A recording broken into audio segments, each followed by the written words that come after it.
Kita akan coba review aplikasi HRIS ya. Yang kita review kali ini yaitu di part pengajuan cuti karyawan. Kita akan masuk dulu ke administrator. Oke, di bagian administrator atau nanti di bagian HRD ya. Di sini setiap karyawan ada menu yang namanya master data pegawai. Di master data pegawai, karena setiap karyawan itu kan pasti mempunyai batas maksimal cuti dalam 1 tahun ya. Di sistem ini kita sediakan ada dua jenis ya. Yang pertama, karyawan yang memiliki batas maksimal atau jumlah maksimal yang harus diambil dalam waktu 1 tahun. Ada juga karyawan yang unlimited. Unlimited itu artinya dia tidak ada batasan dalam 1 tahun itu untuk proses cutinya. Oke ya, ada dua jenis tersebut. Kemudian kita akan coba ya, alurnya bagaimana di sistem pengajuan cuti ini. Yang pertama, karyawan harus mengajukan proses cuti ya. Di sistem HRIS ini ada yang pertama yaitu HRD, kemudian ada line manager atau manager line ya. Kemudian di setiap manager line dia akan punyai anggota karyawan. Maka nanti ketika karyawan mengajukan proses pengajuan cuti, approvalnya akan ada dua tingkat. Yang pertama yaitu approval di line manager, kemudian dilanjutkan dengan approval HRD-nya atau administrator. Oke, sekarang kita akan coba masuk ke login karyawan.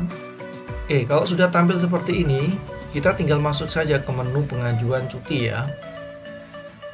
Di pengajuan cuti, kalau sebelah kiri ini adalah proses pengajuannya, kemudian sebelah kanan adalah histori yang pengajuan yang sudah pernah dilakukan ya. Kalau kita lihat di posisi histori ini, ada approval main line atau manager line, kemudian ada approval HRD.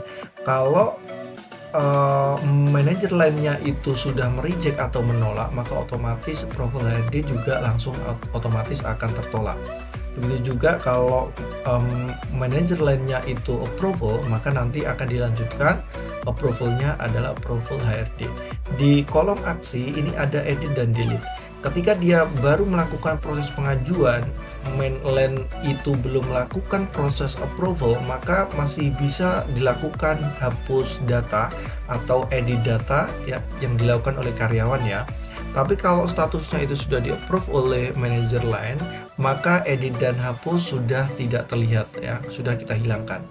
Kita akan coba di sini sisa cutinya adalah 8, total cuti yang sudah diambil adalah 4 karena totalnya kan 12 ya dalam 1 tahun. Tanggal cuti dia melakukan pengajuan cuti di 1 Mei, kemudian sampai 3 Mei. Alasannya adalah liburan ya, liburan ke Bali. Tinggal kita proses, maka di sebelah kanan kalau kita lihat di historinya, manager line-nya statusnya adalah proses approval, kemudian HRD juga proses approval. Kita bisa melakukan edit atau melakukan penghapusan. Tanggal pengajuannya tanggal 17, kemudian tanggal mulai cutinya 1 Mei dan diakhiri 3 Mei ya. Maka jumlah cutinya yang diambil adalah 3 hari. Di sini statusnya masih belum berubah ya, karena prosesnya baru proses pengajuan, belum di approval. Nanti kalau sudah di approval, maka otomatis kalau kita lihat di dashboard atau di proses pengajuan, jumlah total cuti yang diambil pasti akan bertambah. Oke, seperti itu ya. Sekarang kita masuk ke line manajernya. Line manajernya harus melakukan proses approval ya. Ini adalah line manajernya, si karyawan yang mengajukan tadi. Kita bisa masuk ke menu cuti, kemudian di sini ada approve cuti. Jadi kalau karyawannya itu sebagai line manager, menunya akan berbeda dengan karyawan yang biasa ya. Kita tinggal lakukan proof cuti. Ada satu karyawan yang melakukan pengajuan cuti, yaitu namanya ini, kemudian alasannya ini, berapa hari akan tertera semua, sisa cutinya sisa berapa, akan terlihat. Kalau sudah, kita tinggal approval, atau kita bisa juga merejectnya ya. Kita tinggal approval, kita setujui, maka otomatis ya dia akan hilang. Kalau sudah, kita tinggal di login administrator ya. Karena tadi di line manajernya sudah melakukan proses approval, sekarang approval yang terakhir dilakukan oleh HRD. Di menu ada menu yang namanya menu cuti ya.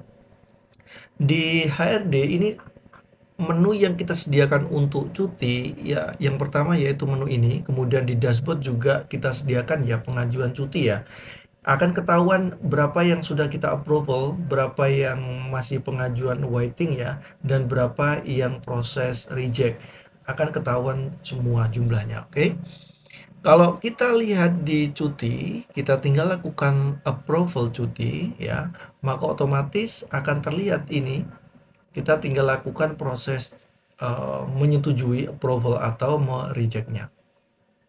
Kalau sudah otomatis akan muncul di bawah ya. Oke, di tampilan menu approval cuti kalau kita lihat ya, tadi ketika kita sudah melakukan proses approval harusnya dia akan muncul di sini. Tapi di sini kita lihat tabel pengajuan cuti disetujui di bulan April ya. Karena tadi pengajuannya adalah Mei, maka otomatis di sini tidak akan muncul ya, tidak akan dimunculkan.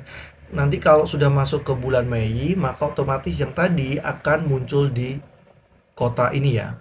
Oke, kalau yang di bawahnya adalah pengajuan cuti yang di reject atau ditolak.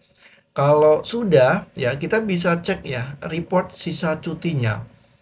Sisa cuti semua karyawan akan muncul di sini ya.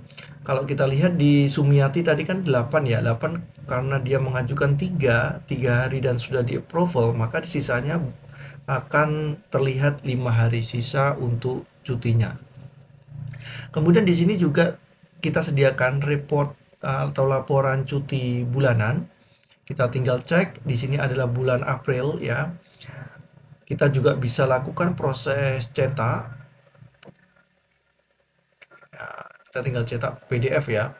Kemudian di sini kita juga bisa memasukkan report cuti per pegawai. Kalau kita mau lihat ya Sumiati, kita lihat. Di sini akan muncul nih. Ini yang tadi ya 3 hari 1 Mei sampai 3 Mei liburan ke Bali. Kemudian kalau kita mau cek history approvalnya, kita akan ketahuan disetujui oleh siapa jam berapa, disetujui oleh approval line manajernya juga siapa. Akan ketahuan semua di sini. Oke, berikutnya yang terakhir yang perlu kita bahas adalah si HRD ini juga bisa melakukan langsung potong cuti dari loginnya HRD. Jadi karyawan tidak perlu melakukan pengajuan ya atau nanti line manajernya melakukan approval, tidak perlu. Maka di sini saya sediakan potong cuti langsung. Contoh nih, si Bobby, dia kalau kita lihat tanda ini berarti dia tidak ada batasan ya. Dalam maksimal cutinya dalam 1 tahun itu tidak ada batasan. Tapi kalau kita lihat si Sumiati tadi, maka akan tertera 5. Sisa cutinya, total cuti yang sudah diambil adalah 7 hari. Kalau kita lihat lagi si Ahsan akan muncul 7. Beda lagi kalau nanti yang muncul adalah tanda penghubung ya. Tanda penghubung kecil ya. Itu artinya memang sistemnya atau karyawannya belum di-set nih. Batas maksimalnya belum di-set di data pegawainya ya. Maka otomatis harus di-set. Dia ada batas maksimal berapa hari. Kemudian atau kalau toh karyawannya unlimited ya, maka di sini tinggal kita set saja. Nah, ini kan ada tulisan nih ya, tidak ada yang belum di entry ya. Kalau tidak ada berarti dia unlimited. Tapi kalau belum di entry maka otomatis dia harus kita set dulu nih. Harus kita set batas maksimalnya berapa. Kalau dia dikasih 0 berarti dia unlimited ya. Oke, kita coba cek nicknya kita isi lagi. Sorry, tanggal join. Coba cek. Maka otomatis ya kalau kita lihat tadi itu munculnya tidak ada ya, sudah berubah. Seperti itu ya. Oke, kita kembali lagi ke proses cuti. Potong cuti ya. Saya lakukan proses cuti si Angga. Si Bobby aja ya. Ini unlimited. Kita melakukan proses pengajuan di 25 sampai 26. Alasannya adalah holiday ke Batu Malang. Oke, otomatis di sini akan muncul ya. Holiday ke Batu Malang 2 hari. Ya, kalau kita lihat historinya pasti akan muncul approval ya.